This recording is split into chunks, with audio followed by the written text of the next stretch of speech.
कृपया नए दर्शक चैनल को सब्सक्राइब कर ले। धन्यवाद। हिमालय की गोद में बसे एक छोटे से गांव में ईशान नाम का एक मूर्तिकार रहता था। ईशान की विशेषता ये थी कि वह पत्थर की मूर्तियां तो बनाता था, लेकिन उसने आज तक महादेव की कोई मूर्ति पूरी नहीं की थी। जब भी वह शिव की प्रतिमा बनाने बैठता, वह आधा काम छोड़ देता। गांव वाले कहते कि ईशान अभिमानी है, पर सच तो ये था कि ईशान को लगता था कि पत्थर की एक जड़ प्रतिमा महादेव के उस विराट स्वरूप के साथ न्याय नहीं कर सकती जो हर पल बदलता रहता है।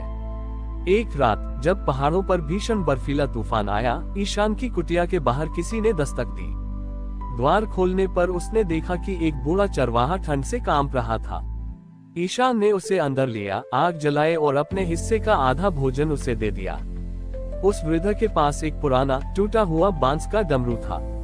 बातों बातों में वृद्ध ने पूछा, सुना है तुम महादेव को पत्थर में उतारना चाहते हो, पर सफल नहीं हो पाते।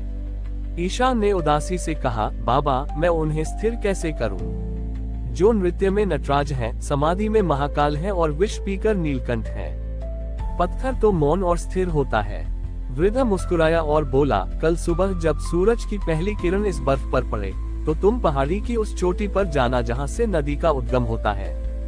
वहां तुम्हें महादेव का वह रूप दिखेगा जिसे तुम कैद करना चाहते हो। अगले दिन ईशान उस दुर्गम चोटी पर पहुंचा। वहां उसने देखा कि सूर्य की सुनहरी किरणें जब जमी हुई बर्फ पर गिर रही थी, तो बर्फ पिघलकर बूंद बूंद पानी बन रही थी। वह पानी नीचे गिरकर चट्टानों से टकराता और एक मधुर संगीत पैदा करता। ईशान को अचानक समझ आया, महादेव ठहराव नहीं बल्कि परिवर्तन है। वह कठोर बर्फ भी है और बहती हुई कोमल धारा भी। उसी क्षण उसे वह वृद्ध चरवाहा दूर एक शिला पर बैठा दिखाई दिया। जैसे ही ईशान उसकी ओर बढ़ा, वह वृद्ध ओझल हो गया, लेकिन वहां पत्थर पर वही टूटा हुआ डमरू रखा था। ईशान ने उस डमरू को उठाया और जैसे ही उसे बजाया, उसे अपने भीतर एक असीम शांति महसूस हुई। उसने घर लौटकर कोई नई मूर्ति नहीं बनाई, बल्कि गांव के मंदिर के बाहर एक खाली पत्थर रख दिया और उस पर लिख दिया, तारांकन तारांकन, शिव वहां है जहां तुम्हारी दृष्टि सेवा और प्रेम में बदल जाए। तारांकन तारांकन। ईशान अब जान चुका था कि महादेव को किसी आकार में बांधना मुमकिन नहीं, उन्हें तो बस हर जीव के स्पंदन में महसूस किया जा सकता है। उस दिन से ईशान की अधूरी मूर्तियां ही उसकी सबसे बड़ी साधना बन गईं, क्योंकि वे सिखाती थी कि महादेव अभी और भी बहुत कुछ हैं, जिन्हें जानना बाकी है। ईशान के उस खाली पत्थर और उसके संदेश ने पूरे गांव की सोच बदल दी थी। लोग अब मंदिर में केवल माथा टेकने नहीं आते थे, बल्कि एक दूसरे की मदद करने को ही असली पूजा मानने लगे थे। लेकिन एक दिन गांव में एक परम विद्वान पंडित का आगमन हुआ। उन्होंने जब मंदिर के बाहर उस कोरे पत्थर को देखा तो वे क्रोधित हो उठे। उनका मानना था कि बिना रूप और बिना विधि विधान के ईश्वर की उपस्थिति संभव ही नहीं है। पंडित जी ने ईशान को बुलवाया और शास्त्रार्थ की चुनौती दी। उन्होंने कहा, यदि महादेव हर जगह है और हर रूप में है, तो तुम इस निर्जीव पत्थर को शिव क्यों कह रहे हो? क्या तुम महादेव के शास्त्रोक्त स्वरूप का अपमान नहीं कर रहे? ईशान ने बड़ी विनम्रता से उत्तर दिया, पंडित जी, मैं शास्त्र नहीं जानता, पर मैं उस कलाकार को जानता हूँ जिसने हम सबको गढ़ा है।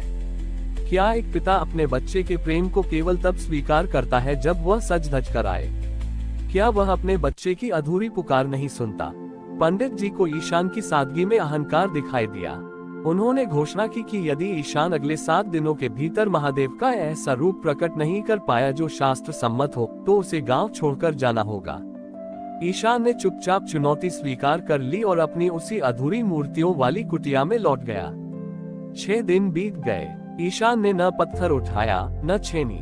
वह बस मौन बैठकर उस खालीपन को देखता रहा।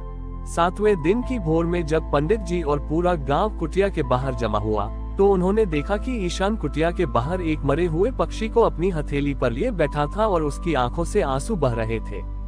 पंडित जी ने चिल्लाकर कहा, कहाँ है महादेव का रूप? ईशान ने उस छोटे से पक्षी की ओर इशारा किया और कहा, इसकी अंतिम सांस में जो विदा हुआ वह शिव थे, और मेरे हृदय में जो इसके लिए पीड़ा उठी वह भी शिव है। हे पंडित जी, जिस शिव को आप पत्थरों की नाप जोक में ढूंढ रहे हैं, वह इस सृष्टि के विसर्जन और वेदना में भी उतने ही हैं जितने आपके मंत्रों में। उसी क्षण अचानक आसमान से वैसी ही गूंज सुनाई दी जैसी उस बर्फीले तूफान वाली रात को बांस के डमरू से निकली थी।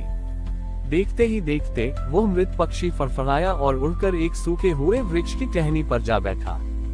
जैसे ही पक्षी वहां बैठा, वह सूखा वृक्ष हरा भरा हो गया और उस पर पारिजात के फूल खिलने लगे। पंडित जी का ज्ञान का अहंकार उसी क्षण ढह गया। उन्होंने देखा कि ईशान की कुटिया की हर दीवार, हर पत्थर और यहाँ तक कि हवा का हर झोंका शिवमय हो चुका था। उन्हें समझ आ गया कि शास्त्र केवल मार्ग बताते हैं, लेकिन उस मार्ग पर चलकर जब हृदय में करुणा जागती है, तभी महादेव का साक्षात्कार होता है। ईशान ने कोई मूर्ति नहीं बनाई, पर उस दिन पूरा गांव साक्षात कैलाश बन गया था।